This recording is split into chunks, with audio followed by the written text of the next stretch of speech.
میری راہ میں قربان کر دے. وہ ابراہیم علیہ السلام وہ اسماعیل علیہ السلام اللہ کی راہ میں قربان ہونے کے لیے تیار ہو جاتے ہیں.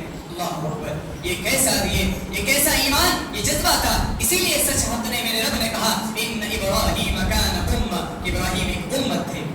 اللہ تبارک و تعالیٰ نے اسماعیل علیہ السلام کے ذریعے بتا دیا کہ جب باپ کسی چیز کا حکم دے اگر وہ صحیح چیز ہو تو اس میں اسے اپنے آداب یعنی اپنے بازو کو جھکا کر اور ادب کے دائرے میں رکھ کر تمام باتوں کو مانا جائے, الا یہ کہ وہ شرک کرنے پر کہے تم تمام باتوں کو نہ مانا جائے. ابراہیم علیہ السلام کی زندگی سے سبق ملتی ہے.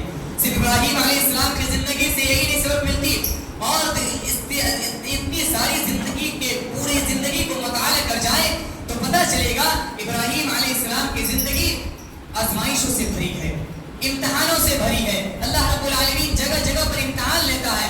اس لیے اللہ تبارک و تعالیٰ آپ دیکھیے کہ ابراہیم علیہ السلام کی زندگی سے ایک اور سبق ملتا ہے کہ ابراہیم علیہ السلام کو جب اللہ تبارک و تعالیٰ نے کہا کہ اے ابراہیم انی جاعلک للناس اماما, میں لوگوں کے لیے آپ کو امام بنا دیا ہوں, تو ابراہیم علیہ السلام یہ نہیں کہے کہ میں امت کا امام ہو گیا, میں عہدے پر فائز ہو گیا, میں اس مقام پر پہنچ گیا, بلکہ وہ کہتے ہیں اس پر یہ بات ہمارے والدین کے لیے عبرت ہے. اس آیت میں یہ درس ہے, یہ سبق ہمارے والدین کے لیے کہ صرف اپنے لیے نہیں سوچے, اپنی اولاد کے لیے صرف مستقبل کے لیے بھی نہ سوچے بلکہ آخرت کے لیے بھی سوچے. آپ دیکھیں اس آیت میں ابراہیم علیہ السلام نے کہا اے اللہ ومن ذریتی, اور میری ذریت میں سے, یعنی اللہ تبارک و تعالی ابراہیم علیہ السلام کہہ رہے ہیں اللہ رب العالمین سے کہ اللہ تو نے تو مجھے امام بنا دیا, لوگوں کا امام بنا دیا, لیکن میری ذریت میں سے بھی اللہ تو امام بنا دے. تو آپ دیکھیں ابراہیم علیہ السلام کے بیٹے وہ خود بھی نبی, ان کے بیٹے اسماعیل علیہ السلام, اسحاق علیہ السلام وہ بھی خود نبی, اس کے بعد یعقوب علیہ السلام وہ بھی نبی, اس کے بعد یوسف علیہ السلام وہ بھی نبی, یعنی 4 نسلوں تک نبی. یہ ابراہیم علیہ السلام کی دعا تھی. ومن ذریتی, انہوں نے رب سے یہ پکارا. اس کے بعد آگے دیکھیں اللہ ابراہیم علیہ السلام نے کہا اے رب اجعل هذا البلد آمنا, اس رب کو اے رب العالمین اس شہر کو یعنی مکہ کو تو امن والا بنا دے, اس میں تو برکتیں نازل کر, اس میں ثمرات یعنی پھل نازل کر, طرح طرح کے میوے عطا کر. آج دیکھیے اللہ تبارک و تعالی نے سعودی مملکت سعودی عربیہ میں برکتوں کی وہ سیلاب کو نازل کیا. آپ دیکھیں گے کہ اتنے سارے لوگ دنیا کے تمام ممالک سے, مختلف ممالک سے تمام حاجی کرام مسلمان حج کے لیے جاتے ہیں. وہ اللہ رب العالمین کی وہ خاص برکت, وہ خاص نعمت ہے, وہ رحمت ہے, وہ مدد ہے اللہ رب العالمین کی. اتنے تمام کے پہنچنے کے بعد بھی ان تمام کے سعودی حکومت کی جو انتظامات ہے, جو اس کی سہولیات ہے, یہ اللہ ابراہیم علیہ السلام کی بھی دعا تھا. اس کے بعد آگے اللہ ابراہیم علیہ السلام کہتے ہیں وَجُنُبْنِي وَبَنِيَّ أَن نَعْبُدَ الْأَصْنَامَ.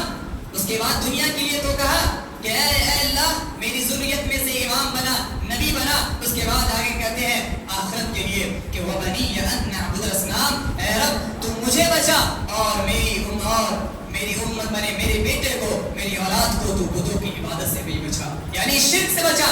یعنی پتہ یہ چلا کہ ابراہیم علیہ السلام دعوت دینے آ رہے ہیں, توحید کی دعوت دینے کے ساتھ ساتھ اپنی اولادوں کے لیے یہ استغفار طلب کر رہے ہیں, یہ رب سے کہہ رہے ہیں اے اللہ تو میری اولاد کو تو اس بتوں کی عبادت سے بچا. تو یہ پتہ چلا کہ جب بھی ہم دعا کریں تو اپنے لیے بھی اور اپنی اولاد کے لیے بھی, اس کی راہ مستقبل کے لیے, اس کی دنیاوی زندگی کے لیے بھی اور آخرت کی زندگی کے لیے, جس طرح اللہ تبارک و تعالیٰ نے ہمیں ایک دعا سکھایا کہ ربنا آتنا فی الدنیا حسنۃ وفی الآخرۃ حسنۃ وقنا عذاب النار. یعنی ابراہیم علیہ السلام کی حاضرین ان تمام باتوں کا پتہ یہ چلا, لب لباب خلاصہ یہ ہے کہ ابراہیم علیہ السلام کی زندگی سے ہمیں صرف قربانی کرنے کا ہی درس, یہ قربانی کرنے کا جذبہ, یہ سبق نہیں ملتا, بلکہ آپ ان کی زندگی کے دوسرے پہلو کو بھی دیکھیں. آپ ان کی زندگی کو پہلو کو دیکھیں, کیا ہم اور آپ قربانی کرتے ہیں. کسی عالم نے کہا کہ کسی خطیب بڑے عالم نے کہا کہ لوگوں کو دیکھا جاتا ہے, آج کل سماج معاشرے میں دیکھا جاتا ہے کہ اللہ تبارک و تعالیٰ نے 2 آیتوں پر غور کیجیے گا. اللہ تبارک و تعالیٰ نے قرآن کریم میں 2 آیتوں کو بیان کیا کہ اے نبی قل ان صلاتی ونسکی ومحیای ومماتی للہ رب العالمین. اس آیت کے ترتیب وار کو دیکھیے, مفسرین کہتے ہیں کہ اللہ نے کہا ہے نبی آپ کہہ دیجئے کہ ان صلاتی میری نماز, ونسکی میری قربانی, ومحیای میری زندگی, ومماتی اور میری موت, میرا موت, للہ رب العالمین، تمام چیز اللہ رب العالمین کی ہے. وہی دوسری آیت ہم آپ پڑھتے ہیں اِنَّا أَعْطَيْنَاكَ الْكَوْثَرَ فَصَلِّ لِرَبِّكَ وَانْحَرْ، فَصَلِّ لِرَبِّكَ وَانْحَرْ. اے نبی فصلی، آپ نماز پڑھیے، لربک، اپنے رب کے لیے، وانحر، اور قربانی کیجیے. ان دونوں آیتوں میں نماز کو پہلے ذکر کیا گیا، اس کے بعد قربانی کا ذکر کیا گیا. پتہ یہ چلا کہ نماز یہ سب سے پہلی عبادت ہے. نماز یہ قربانی سے زیادہ افضل ہے. نماز ہم پر یہ واجب ہے، فرض ہے، لیکن یہ قربانی اللہ تبارک و تعالیٰ نے سنت ابراہیمی کی جو پیروی کرنے کی، ان کو اللہ رب العالمین نے بعد میں لایا. آج یہ دیکھا جاتا ہے کہ ہمارے سماج معاشرے میں 100 200 50 اس سے بھی زیادہ بکرے آتے ہیں، اس سے بھی زیادہ قربان جانور آتے ہیں، لیکن وہیں ہماری مسجدیں خالی ہوتی ہیں.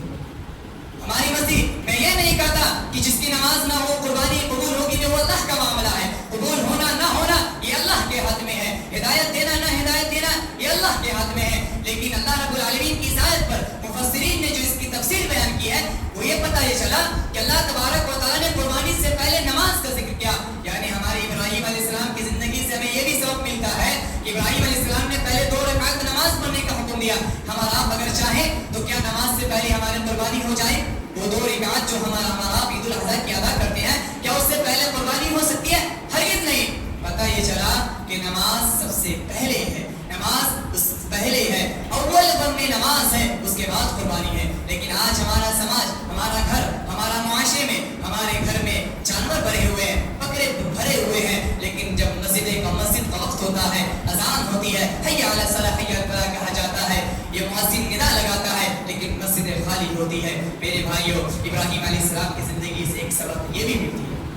اب میرے موضوع کا جو آخری پہلو تھا کہ ایام تشریق، ہمارا جس ایام سے گزر رہے ہیں، جسے ہمارا یوم النحر اور یوم القر، ایام تشریق کیوں کہا جاتا ہے؟ اس کی وجہ تسمیہ یہ لغوی حضرات کہتے ہیں، ماہر لغوی کہتے ہیں کہ تشریق کا معنی ہوتا ہے کہ مشرق کی طرف رخ کرنا، یعنی مشرق کی طرف رخ کرنا یا مشرق کی طرف دھوپ میں کسی چیز کو پھیلا دینا، دھوپ میں کسی چیز کو پھیلا دینا. تو آج کل یوم النحر تھا. ایک اللہ کے نبی کی حدیث آتی ہے کہ افضل ایام الدنیا من یوم النحر من یوم القر، یعنی ثم یوم القر، سب سے افضل دن جو اللہ رب العالمین کے نزدیک ہے وہ یوم النحر، یعنی جو کل کا دن تھا. اس کے بعد آج یوم القر، اس دن کو یوم القر کہا جاتا ہے، وہ اس لیے کہ تمام حجاج کرام وہ مینا میں ٹھہرتے، ان کو ٹھہرنا یہ لازم اور واجب ہے، اس لیے اس کو یوم القر یعنی ٹھہرنے کا دن کہہ دیا. تو آج یوم القر ہے. ایام تشریق یعنی دھوپ میں سکھانا، اس کا لفظی معنی ہے. اصطلاحی معنی یہ ہوتا ہے کہ زمانہ جاہلیت میں یا صحابہ کرام ایام تشریق یعنی 11ویں ذی الحجہ، 12ویں ذی الحجہ، 13ویں ذی الحجہ، اس کو ایام تشریق کہتے ہیں. تو 11ویں ذی الحجہ کو لوگ کیا کرتے تھے؟ گوشت کو بوٹی بنا کر، پیس بنا کر، ٹکڑا ٹکڑا کر کے دھوپ میں سکھاتے تھے، اس لیے اس کا نام ایام تشریق پڑا. اور ایام تشریق کا دن اس لیے افضل ہے کہ اللہ تبارک و تعالیٰ نے اس میں خاص طور پہ ذکر کرنے کی بدوی کی ہے. آپ قرآن کریم کی ایک آیت کو دیکھیں، وَاذْكُرُوا اللَّهَ فِي أَيَّامٍ مَّعْدُودَاتٍ، کہ تم اللہ رب العالمین کو یاد کرو اس معدودات والے دن میں. معدودات یعنی اس 3 دن میں اللہ رب العالمین کو ذکر کرو. ہمارا آپ یہ بھی جانتے ہیں کہ تکبیرات جو کرتے ہیں 11ویں سے 9ویں ذی الحجہ سے لے کر 13ویں ذی الحجہ کے عصر تک، یہ ذکر کرنے کے نماز کے بعد یہ بھی پڑھنا مستحب ہے. اسی طرح یوم القر یعنی آج یوم القر ہے. ایام تشریق 11ویں ذی الحجہ، 12ویں ذی الحجہ، 13ویں ذی الحجہ، ان تینوں دن اللہ رب العالمین نے قربانی کرنے کو مسنون کہا ہے. اس میں جائز ہے کہ کوئی بھی شخص قربانی اس وقت کر سکتا ہے. اسی طرح اللہ تبارک و تعالیٰ نے ایک آیت میں کہا، امام بخاری رحمۃ اللہ علیہ عبداللہ بن عباس رضی اللہ عنہ کی تفسیر نقل کرتے ہیں کہ وَيَذْكُرُ اللَّهَ فِي أَيَّامٍ مَّعْلُومَاتٍ، یہ معلومات اللہ رب العالمین نے ذی الحجہ کے ادھر گیا. اور معدودات، یہ جو معدودات چند دن ہیں یعنی 3 دن اللہ رب العالمین نے ذکر کیا.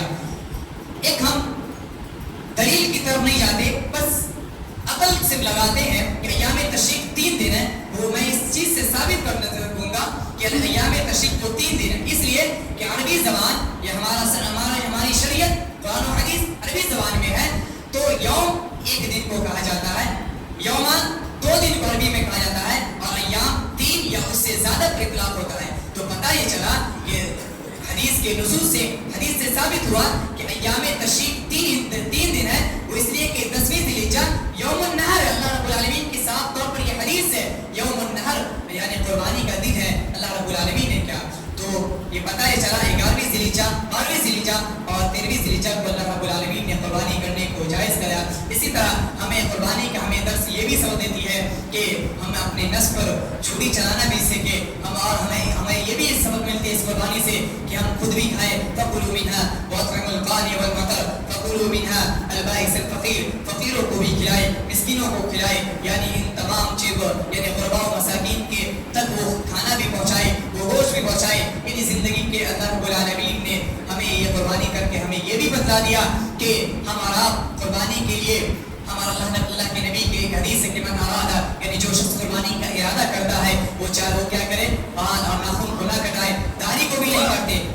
ایک پیغام یہ بھی چیز دیتے ہیں کہ ہمارا اس 10 دنوں میں جب تک قربانی نہ کرتے ہیں حرام چیز کو بھی چھوڑ دیتے ہیں. داڑھی کاٹنا یہ بھی حرام ہے, اس چیز کو ہم چھوڑ دیتے ہیں. کیوں؟ کیونکہ قربانی ہمیں کرنا ہے. لیکن پھر جیسے ہی قربانی کرتے ہیں تو ہمارا پھر حرام کام کا ارتکاب کرتے ہیں. تو ہمیں قربانی یہ بھی درس دیتی ہے کہ یہ 10 دن ہم نے جس طرح حرام کام سے رکا, اس دن میں اس کے بعد بھی ہمیں آگے بھی رکنا ہے. اسی طرح ہمارا سب سے پہلا آخری پیغام میرا یہ ہے کہ ہم آپ جب جانور خریدتے ہیں اللہ کے نبی کی وہ حدیث کو دیکھ کر خریدتے ہیں کہ جو چار عیوب جس میں ہو وہ جانور کی قربانی نہیں. ہمارا جانور کی تمام طرح کی سر سے لے کر پاؤں تک پیچھے سے آگے سے تمام طرح کے عیوب کو دیکھ لیتے ہیں. لیکن جب ہمارے دل کی بات آتی ہے, ہمارے دل کے اندر جو قربانی کا تعلق جو نیت سے ہوتا ہے اس کو ہمارا آپ نہیں دیکھتے. اس کے اندر جو عیوب ہے وہ نقائص ہے اس کو ہم نہیں دیکھتے, اس کا محاسبہ نہیں کرتے.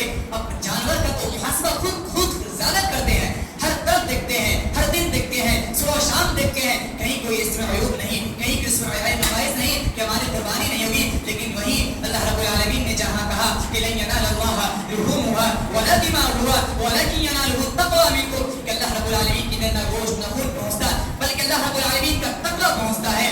تو اللہ کے نبی کی ایک حدیث بھی ہے کہ ان اللہ لا ينظر الى صورکم واموالکم ولکن ينظر الى قلوبکم واعمالکم, کہ اللہ تبارک و تعالی تمہاری صورتوں کو تمہاری مالوں کو نہیں دیکھتا بلکہ تمہارے دلوں اور تمہارے اعمال کو دیکھتا ہے. تو اس قربانی کا سب سے بڑا مقصد, سب سے بڑا پیغام, سب سے بڑا درس یہی ہے کہ ہم اپنے اندر اپنے دل کے اندر عیوب و نقائص کو دیکھیں, اپنا محاسبہ کریں کہ ہم ایمان میں کتنے آگے بڑھ چل گئے ہیں, ہم سنت ابراہیم کی پیروی کرنے والے کتنے ہیں, ہم امت محمدیہ کے پیروکار کتنے ہیں, ہم امت محمدیہ پر اللہ کے رسول پر چلنے والی زندگی پر کتنے آپ پہنچے ہیں. ہمیں قربانی یہ بھی درس دیتی ہے ہمیں اپنے دل کو صاف رکھنا ہے, تمام طرح کے عیوب و نقائص کو, تمام طرح کے خلل, ریا, ولیکاری, حسد, تمام کو قربان کرنا ہے, اللہ کی راہ میں قربان کر دینا ہے.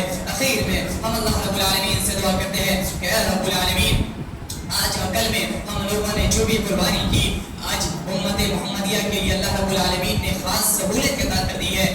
آپ یہ مطالعہ کیجئے گا, پتہ چلے گا کہ پہلے کی امتوں میں یہ قربانی اس طرح جائز نہ تھی بلکہ ایک بجلی کی دیا کرتی تھی, ایک آگ آیا کرتی تھی اور جو قربانی رکھ دیا جاتا تھا.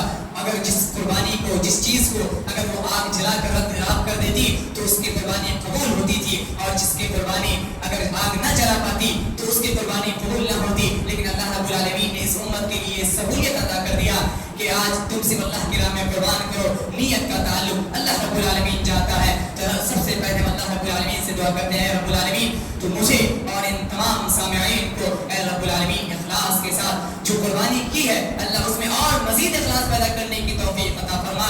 اسی طرح اے رب العالمین جس کی بھی قربانی اب تک باقی ہے اے رب العالمین اگر اس میں تھوڑی بھی ریاکاری, نمودکاری بھی ہے اے اللہ تو اس کو دور کر کے اے اللہ تو خالص تیری رضا کے لیے بس ہم قربان کرنا چاہیں گے. اے اللہ تو ہمیں اس پر توفیق عطا فرما, تو ہمیں اس پر مداومت عطا فرما, تو ہمیں اس پر استقامت عطا فرما. اے رب العالمین تو ہمیں قربانی کے ساتھ ساتھ تمام عبادتوں کو بھی اللہ رب العالمین قبولیت کرنے کا اور اسے کرنے کی توفیق عطا فرما. آمین. وآخر دعوانا الحمد للہ. وقولوا قولي هذا واستغفر الله.